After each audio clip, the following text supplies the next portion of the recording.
So, Dr. Zaghlul, today we're going to speak about the Big Bang. Yes. What is the Big Bang? I begin by praising Allah subhanahu wa ta'ala and seeking His mercy upon Prophet Muhammad sallallahu alayhi wasallam. Allah, our creator, the creator of this universe and of everything that's in it, without parallels, partners, or similitudes. Allah, who is exalted above all His creation, we praise Him and seek His blessings to Prophet Muhammad sallallahu alayhi wasallam. The Big Bang is a theory. It does not rank to the status of being an established fact.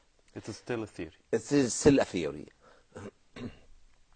But it has got many signs that would support its validity. One of the signs of the Big Bang, or the proofs of the Big Bang, is the expansion of the universe. The fact that the universe is expanding supports the hypothesis or the theory of the Big Bang. Secondly, there is a uniform temperature at the periphery of the observed universe. This temperature is 3 degrees absolute. And you cannot get a unified temperature all at the periphery of the universe unless the universe has started from a point and then exploded. Thirdly, when you explode a condensed body, you change it into smoke. And as we mentioned in the previous episode, the initial smoke from which the universe was created has already been photographed at the periphery of our observed universe. So these are 3 signs, 3 proofs to substantiate the theory of the Big Bang. Doctor, can we please make it clear the difference between theory and fact? A theory is a proposition by a scientist or a group of scientists that can explain an observed phenomenon, but it has not been proved to be absolute. It will be proved to be absolutely true. Yes. It is in the phase of trying to explain something, but it has not been established fully. So this is the theory. Once you reach an observed fact that can justify what you have proposed, then you raise it from the level of being a theory to the level of being a fact. Observed, that means something you can touch or see. Something you can prove. You can prove. That has no other... No, unless this is the basics of the present day science. Yes. Unless you can test something physically, you cannot say that it is there. Okay. So the Big Bang theory, as I said, is a theory. It does not rank anything above that. One cannot say definitely this is the process by which the universe has been created. Okay. Yet, as I said, there are numerous observations that can testify to the correctness of that theory, but cannot uplift it to the level of a fact. We find a statement in the Holy Quran that can help us to raise this theory to an established fact. Not because humans have proved it to be an established fact, but because of the reference in the Holy Quran, or in the glorious Quran, because this is the word of the Creator, and it's divine purity, and it has to be absolutely correct. The Quran reads, Bismillah ar-Rahman ar-Rahim, أَوَلَمْ يَرَى الَّذِينَ كَفَرُوا أَنَّ السَّمَاوَاتِ وَالْأَرْضَ كَانَتَا رَتْقًا فَفَتَقْنَاهُمَا وَجَعَلْنَا مِنَ الْمَاءِ كُلَّ شَيْءٍ حَيٍّ أَفَلَا يُؤْمِنُونَ. The verse comes in the context of negating disbelievers, of lamenting on the fact that people can see these signs and yet do not believe. So, haven't they seen, those unbelievers, haven't they seen a testimony to the might, wisdom, and knowledge of the Creator that has created this wonderful universe, this vast, immense, orderly universe, by an explosion? And as we mentioned earlier as well, any explosion can disperse the matter from which it has been exploded, can push it randomly into outer space. But for an explosion to produce such a wonderfully ordered, balanced uh, uh, carefully running universe, it cannot be the product of a chaos. It has to be a product of a very, very carefully planned wisdom. So Allah is taking the creation of the universe by a process of explosion as a testimony against disbelievers, because this alone is enough to testify to the fact that this universe is not the product of an accident. It is the product of a chance. It did not create itself by itself, but it needs a creator, and this creator has to be above his creation. Neither matter nor energy can shape his identity, neither space nor time can delimit that identity, because all these are parts of his creation, and a creation cannot control a creator. Yes. So we as Muslims, we can raise the theory of the Big Bang to the status of an established fact because of this notion in the glorious Quran. Because, as I said, this is the word of the Creator and its divine purity. It has to be absolutely correct. So no other person can do that other than the Muslims, because they don't have the Quran. But once we present this Quran to the people of other beliefs, they can see in this statement alone enough testimony to justify that this book cannot be the work of man. It is the word of the Creator and its divine purity. Because the Big Bang Theory was formulated in a joke in the middle part of the 20th century. It was just 1955. Yes. And I know the person who introduced this term, and he was one of the leading astronomers of the time. He used to be a professor at Cambridge University, and I met him personally and discussed with him. So that was in England? In England, yes. Yes.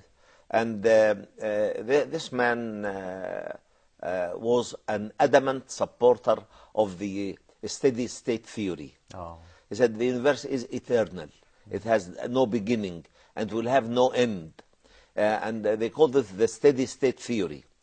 And then in an interview with the BBC, he gave this term, the Big Bang, as a joke. Making fun of people who think like that. Yes, making fun of people, indeed. Yeah, actually, I was going to ask you about this. Yes. Literally, the word Big Bang, this is the sound of a huge explosion. Is that correct? Yes, Big Bang. So the bang, the word bang is like the yes. voice of the explosion. As I said, right. This is not a scientific term, Yes. Yeah. but it became very a scientific comic. term. Yes. This man said it as a joke. Yes. Mm-hmm. Actually, trying to mock the people who were talking about creation. He said the Big Bang. And people found it a suitable The most term. suitable. Yes, they used it, yes. And he did not mean that he believed in it, but later on he came to believe in it at the end of his life. How the Big Bang came about? How it came about? It came about, you see, matters of creation in its three dimensions: the creation of the universe, the creation of life, the creation of man. These are areas that cannot be tested by the human senses, because this is something above the human intellect. How did the universe come into being? As a Muslim, I say that this is the divine plan. Allah wanted it to be, and it was. He ordered it to be, and it was.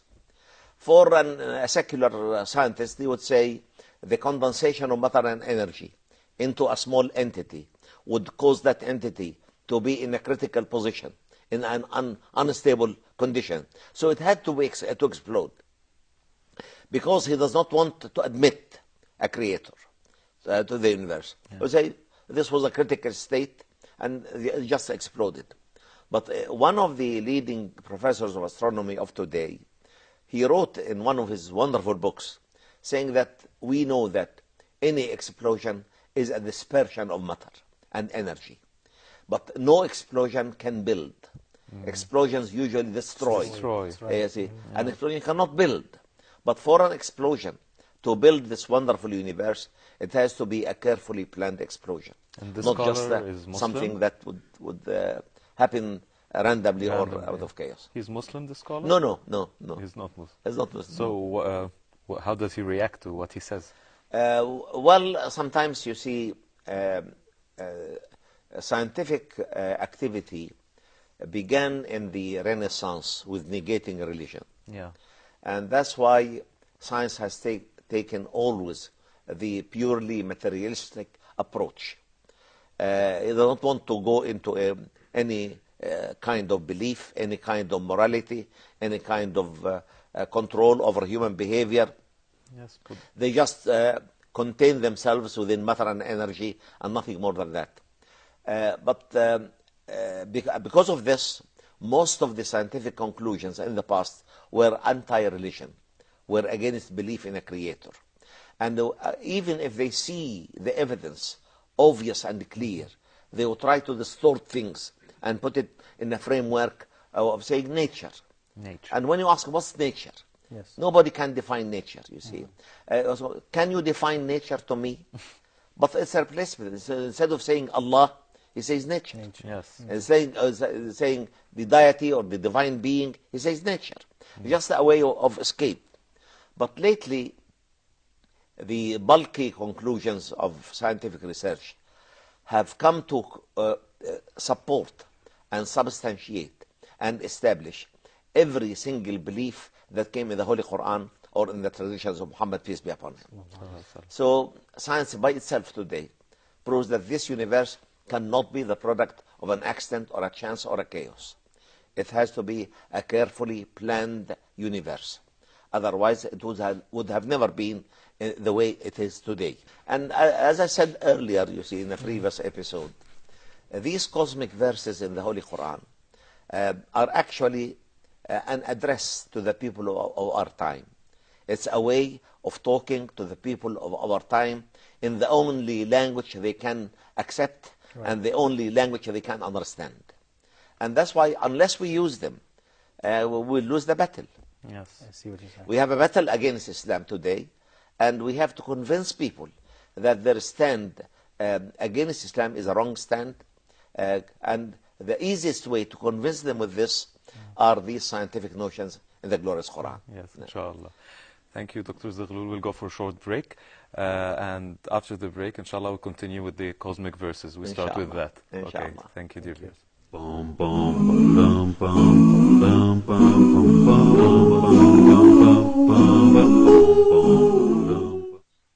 Dear viewers, welcome back and continuing with Professor Al-Najjar.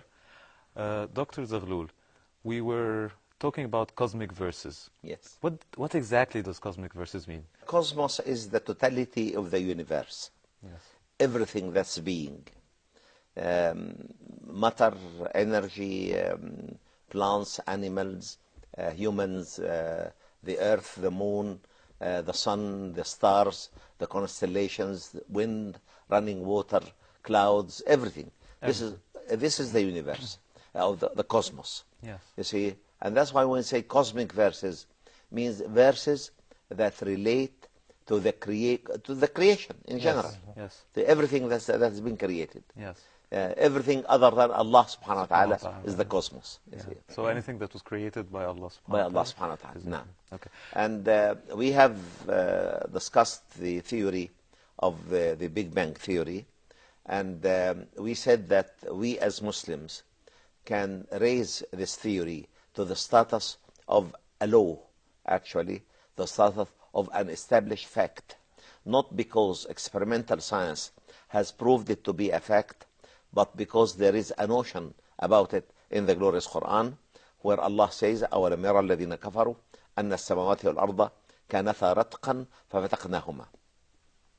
And ratq means a condensed entity. Well, fatq means an exploded body. So ratq is the opposite of fatq. It means that all this universe was in a single entity in the past, and Allah ordered that to be, and it went into smoke, and out of that smoke He has ordered the earth to be created as an earth, ordered the other heavenly bodies to be created, every one with its own special mass, its own special volume, its own special physical and chemical characteristics, its own special role Yes. for the establishment of that universe. So no man worth his salt can ever claim that this orderly, systematic, wonderful universe is the product of an accident or a chance.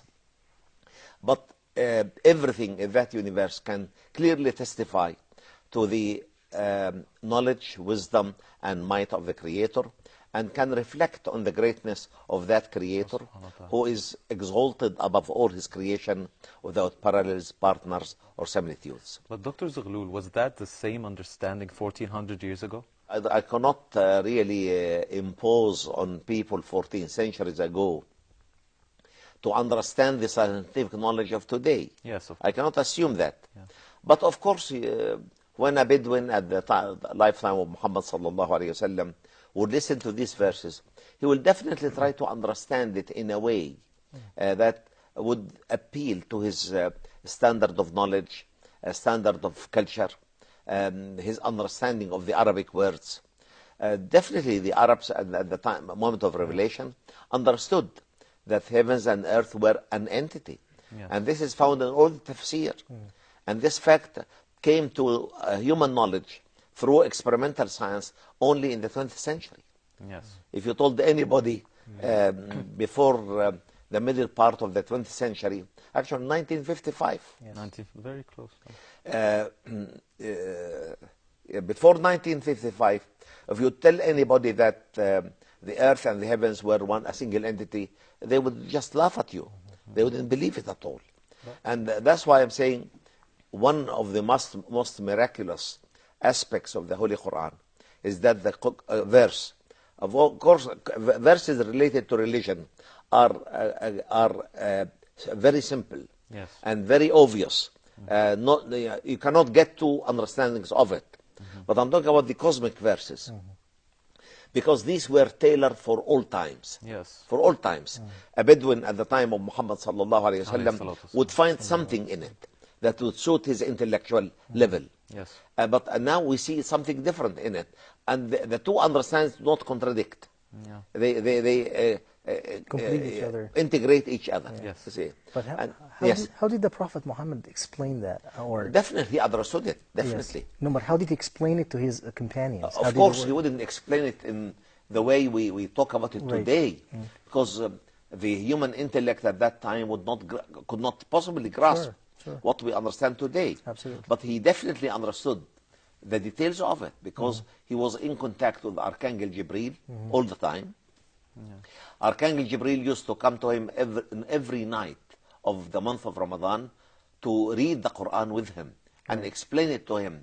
So he sallallahu alayhi wasallam knew the details of everything. Yes. But of course he could not spell that out to his companions, otherwise their intellect would not bear it. So he gave a general A explanation. general explanation, I see definitely. what you're saying. Taking Yeah. you back to the Big Bang now.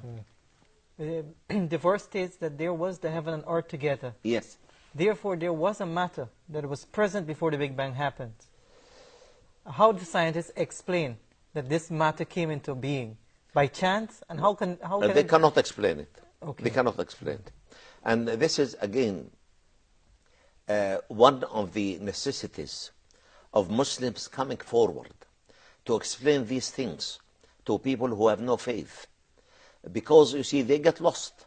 You see, in the area of creation, if you read any book written by an atheist or an agnostic or secular mentality, you find him really entering a dark tunnel with no light at the end. You see, he is lost. When they speak about the creation of man, or the creation of life, or the creation of the universe, wallahi, they are virtually lost. Regardless of the ample information they have at hand. Actually, they have more information than we do. Yeah, and tools. They have very Yes, they have the advanced tools tools for it. also. Yeah. But yet they cannot explain it properly. We as Muslims believe that Allah subhanahu wa ta'ala created this universe out of nothing. No matter, no energy, nothing. He ordered it to be and it came. He ordered this initial body to explode, and it exploded. To change into smoke, and change into smoke. From that smoke ordered the earth and the other heavenly bodies to come into being, willingly or unwillingly. They came willingly. So this is the the essence of Islam, the essence of belief in Islam. And unless you have that belief, of course, you get lost quite easily. But one of these scholars can have this belief after he is subjected to the studies. One of the scholars can become a believer after subjected to the studies. Definitely, if you can explain this to, especially somebody in the field. Yes. Exactly. If you can explain this, of course, as I said, in the early tafsir, early exegesis of the Quran, all the commentary came on this verse that the earth and the heavens were one entity. Only they were joined yes. together. Yeah. You see what they understood, but joined together, earth as earth and heaven as heaven, or firmament as firmament. Yes. This is their understanding.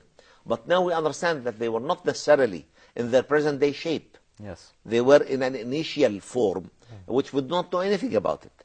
An initial form with excessive density, with excessive physical, chemical characteristics unknown to us, because this is beyond human knowledge.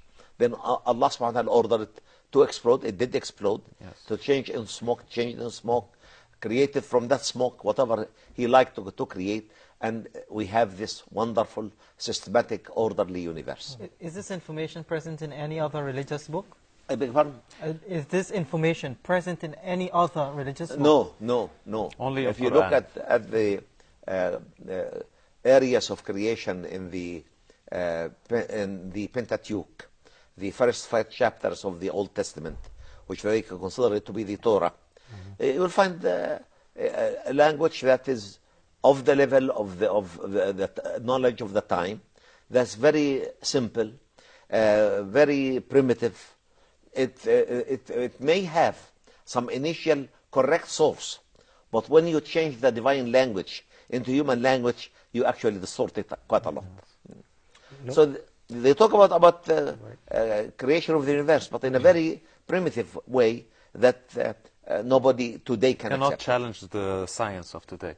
It Not cannot, like the Quran. It cannot, of course, and that's why, if we have time, I will say this. Yes. A very leading professor in our time, Maurice Bukhari, he used to be a professor at the Sorbonne University in Paris. And he's a medical doctor. He was called to deal with some of the pharaonic mummies in Egypt. Started to rot, and he was called through UNESCO to deal with these mummies. And as he was dealing with one of these mummies, he found lots of salt in his guts. Yeah. So he said, this man died drowning. Everybody around him laughed and said, we all know that. What did you come through with? I said, how did you know it? I only knew it now because I opened his throat and it was full of salt. Yeah. He said, this is the Pharaoh of Moses. And the Quran tells us that the Pharaoh of Moses died drowning. Yes. And they called the verse, الْيَوْمَ نُنْجِيكَ بِبَدَنِكَ لِتَكُونَ لِمَنْ خَلْفَكَ آيَةً. And he asked, do you really have this in the Quran? They said, yes. Do you have a French translation of the meaning of the Quran? They said, yes. They brought him the translation. He sat down in the hotel here in Cairo, and through his scientific background, he started to pick up the scientific notions. Yes. And he wrote a wonderful book, La Bible, le Coran et la science. The Bible, the Quran, and science. And he showed clearly that all the scientific notions in the Old Testament are wrong as far as the current knowledge of science would go, while all the scientific notions in the Holy Quran are precise and correct in the light of the present day knowledge. Those who fear Allah the most are the scientists and the scholars. Definitely, Yes. definitely. And that's why I do believe firmly that the more we explain these cosmic verses to the people of our time in a purely scientific language, without any bias, without any conceit, you see, or pride, we present it. This is the truth in the Quran. Exactly. And if the Quran is truthful in the area you excel in the area of science, and you find that it's truthful, it has to be truthful in the knowledge of the world of the unseen, which we cannot feel and touch with our own hands. Yes. Okay, thank you, Doctor, for your time. Thanks a lot Thank to you our very guests. Inshallah, till next episode. Thank you.